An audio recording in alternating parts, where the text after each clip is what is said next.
For the last 40 years, the global economic status quo has been that technological advancements are made by well-funded companies in Europe and especially the US. Those advancements are then made into commercially viable products that get manufactured in centres with lower labour costs, which of course has primarily meant China.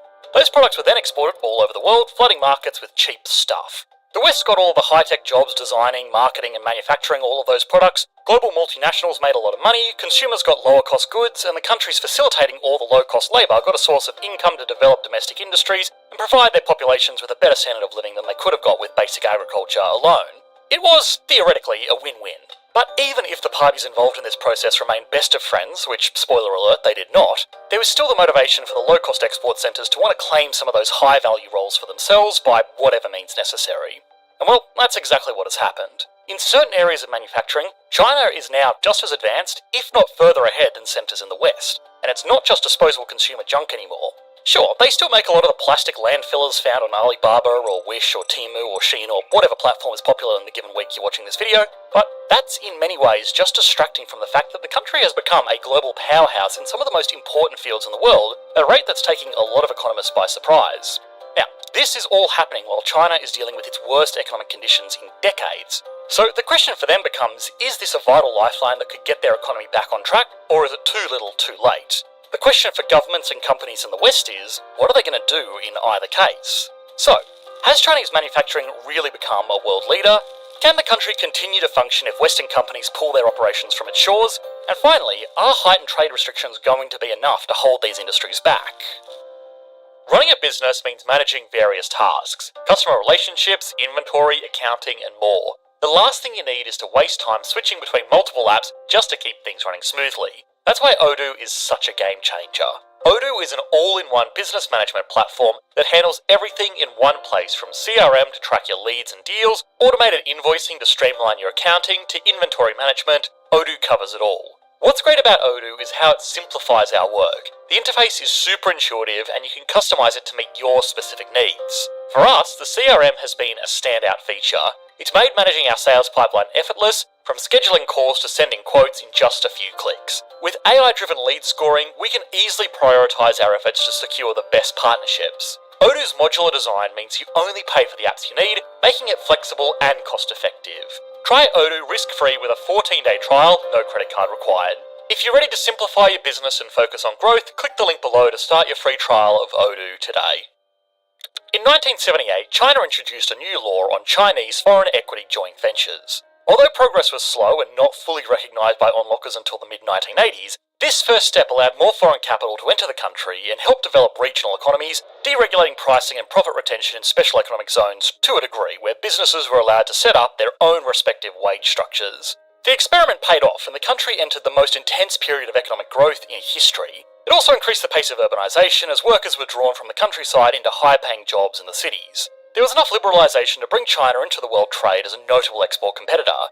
Fast forward to today, and most see China as not just a manufacturer, but the manufacturer on the world stage. This had a profound impact on our own economies. Before the rise of China, something as simple as a toaster was a major appliance purchase that people would shop around for with as much thought as we do a computer today. But Chinese manufacturing allowed people to purchase far more consumer durables at a far lower cost. For decades, the Made in China label was analogous with poor quality. Sites like Alibaba, Wish, Temu or Shein certainly don't help those stereotypes. But with efforts in the realm of quality control following outside pressure as well as their own growing understanding of how competition is changing, Chinese manufacturers, especially larger players, have led some members of the press to claim that once ubiquitous old shoddy Chinese manufacturing is a thing of the past. So has Chinese manufacturing really become a world leader both in quality and quantity?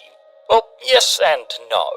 When looking at cheap items online, China is still almost always behind it, and that has a lot to do with financial viability. The International Labour Organization found that Chinese unit labour costs are about 20 to 40% of US labour costs. They are also low relative to costs in the EU, Japan, Mexico, Korea, and most other newly industrialised countries, let alone those that are already established. Put another way, making $5 portable speakers just doesn't make sense in places like the USA, where blind workers make $25 an hour. This was also due to a long-standing dynamic, one that, at least for a while, meant that not everything was made in China. Typical advanced manufacturing has been safer from Chinese outsourcing because labour is a smaller component of the total cost of manufacturing something like an aircraft, which is highly technical, requires a huge amount of research and development, and places a high emphasis on how much people inherently trust the product. These jobs require a lot more sophisticated manufacturing equipment with fewer, more skilled technicians than something like an iPhone, in which labour is a much larger share of the total end cost of the product. It was easier to keep this kind of advanced manufacturing in places like the USA and Europe because that's where the skilled workers and technical know-how was. But if China can make these advanced products just as good or better, then even the small cost saving on labour starts to look compelling. Regular old human nature and global perception plays a strong role in this as well. I always used to joke that I wasn't ready to fly in a plane manufactured in China just yet, but the recent news about Boeing means that people might even prefer the Chinese plane these days. The point is that for decades, China relied on foreign outsourcing and intellectual property to gain this reputation as a global manufacturer. So can the country function if Western companies pull their operations from its shores?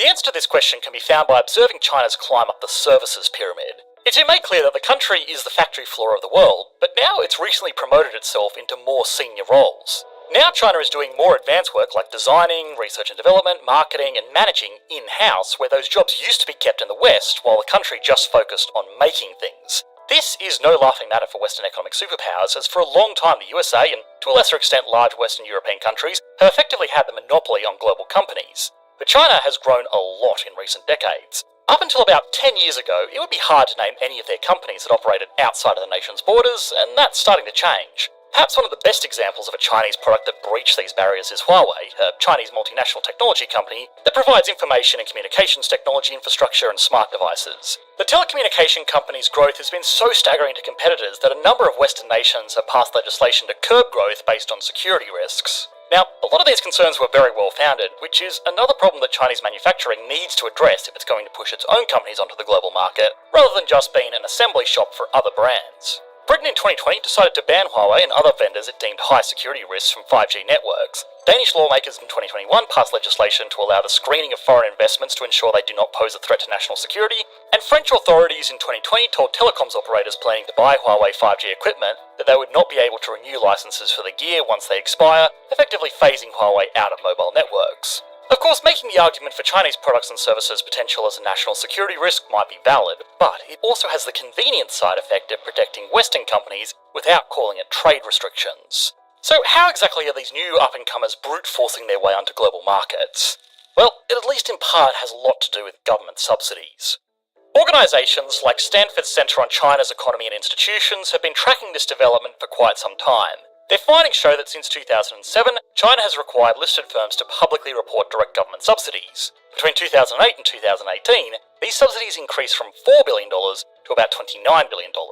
According to the disclosures, subsidies were distributed for R&D innovation, industrial and equipment upgrading, employment stabilisation and promotion, environmental protection and general business operations. It should be noted, however, that this is by no means a perfect system, as the most significant determinant of receiving direct subsidies is a larger firm size, and the receipt of subsidies is linked with lower firm productivity growth and only modest growth in R&D spending in subsequent years. Additionally, higher employment levels appear to be mostly temporary, so China has to essentially keep feeding money into the machine to sustain this form of growth. Another element worth acknowledging, though, is that China possesses a very well-educated population with a system that places a strong emphasis on industrial skills at all levels, and lots of students are seeking an education abroad bring that knowledge back to China. This ongoing adaptation has been a top priority for China's government, and just 5 years ago they issued a rather optimistic blueprint for further development in the coming decade, focusing on establishing a modern, high-quality and balanced system for equal and competitive education, and marking a shift from capacity to quality. Of course, there's also the tactic that's given China a pretty bad reputation, one that's been applied fairly blatantly in almost every industry: straight-up stealing. If a company manufactures its products in China, the conditions are that they have to work with a Chinese company, and in many cases, the products that those Chinese companies are making are reverse-engineered and re-released as their own products with a significant cost reduction. There's actually a case involving Huawei and Akan Semiconductor, a US-based company that had developed near-indestructible glass, which was promoted as the next great material to make smartphone screens more resilient. They've sent a prototype in the hopes of gaining Huawei as a customer, but the contract terms were broken when Huawei allegedly attempted to reverse-engineer the product during testing phases, thus violating export control laws. And this isn't an isolated incident. There is almost an endless list of scandals where Chinese companies only collaborated with Western companies to make something of their own. A lot of Tesla's manufacturing went to China, and now there are claims that the Chinese-made Model 3s are better built than the American and European-made Teslas. In fact, China's BYD is now the biggest EV manufacturer in the world. Here in Australia, for example, BYD cars are already massively cutting into the market share of Tesla because Australia doesn't have a local auto industry, so it doesn't care where it gets its cars from. The company started off just making batteries for other companies, but they built the rest of the company around it, and now they have the good jobs in addition to the manufacturing capabilities, and they're bringing the profits back to China, not Western shareholders. Now, all this is impressive given where China was a few decades ago, but there are areas that make the China success story a bit misleading. For example, a lot of China's growth has been predicated not on genuine value-adding manufacturing, but rather on building more houses than they need to use as investments. This is great for headline economic figures because it employs a lot of people and adds a lot of value because average people are willing to spend a lot of money on building a house. However, it's unsustainable. The property market has imploded, causing a huge pullback in economic growth, and economic issues like youth unemployment got so bad that the government just stopped reporting those figures. But with so much growth in these other industries, the former improvements could, theoretically, make up for that speculative mania and give the second largest economy in the world a way to grow in a more sustainable manner. If this dream of Chinese economic advancement does come true, it could be really bad for US companies in particular. In response to this, the US can, and already has, put significant trade barriers in place to protect local jobs, but the US is the most powerful economy in the world because of the global reach of its companies, and it can't really force other countries to also block Chinese exports. What makes this even crazier is that even with trade barriers, this export strategy is kind of working. China has the largest trade surplus right now of any country in history. During June of 2024 alone, the trade surplus in China amounted to approximately $99 billion. This, for now, is in fact offsetting the losses from the crippled real estate sector, but it's also making other countries angry, furthering calls for trade restrictions. Of course, one of the major arguments is that China's aforementioned subsidies are more political in nature than economical, with some even claiming that the Chinese skew markets, which leads to overproduction and the dumping of cheap products in the global market, trading hard-earned money for junk. And this by no means, as stated earlier, is a recent development. In fact, some of these concepts go back almost 10 years. An example of an ongoing battle can be found in renewable energy, specifically solar panels. Again, a very technical and highly value-adding modern industry at the forefront of global attention. About 7 years ago, the European Union had extended anti-dumping and anti-subsidy measures for Chinese solar panels, wafers and cells. But fast forward to the present day, and it doesn't look like this made much of a difference. Between 2022 and 2023, exports in this sector to Europe only dropped by about 9%. In terms of annual growth rates, Saudi Arabia, South Africa, Malaysia and Pakistan all saw imports from China increase by well over 100% in 2023 from 2022's totals, and all joined the ranks of major markets for China's panels and modules. This really makes that 9% seem less like a massive victory and more like a drop in the bucket. At least for now, the Western resistance to the country's evolution may slow this progress, but it doesn't seem to prove that it can stop it entirely. The fact of the matter is that good enough and cheap for many consumers around the world is often preferable to something slightly better and considerably more expensive. But there are key domestic obstacles that China still needs to deal with.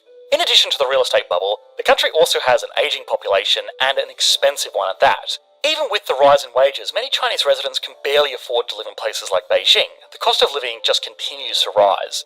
In other words, this complicated socio-political arrangement that the Chinese people have with their government only works if things remain affordable and the people can continue to make good money, something that's becoming a growing concern in recent years. If China can manage to sustain its growth, eventually making products that match the quality of other competitors with their reputation for quantity, and get pricing under control, there's nothing at the moment in terms of economic resistance that can stand in its way. That is, except itself. Whether or not China will be able to fully pull this off depends on if these new developments can pay off. If they can manage that and regain the faith of its people, China might not just break even, but it could very well emerge stronger than ever before. Now, we made an entire video last year detailing the extent of the challenges that this industrial boom has to overcome. We didn't want to repeat too much in this video, but as always you should be able to click to that on your screen now. Thanks for watching, mate. Bye.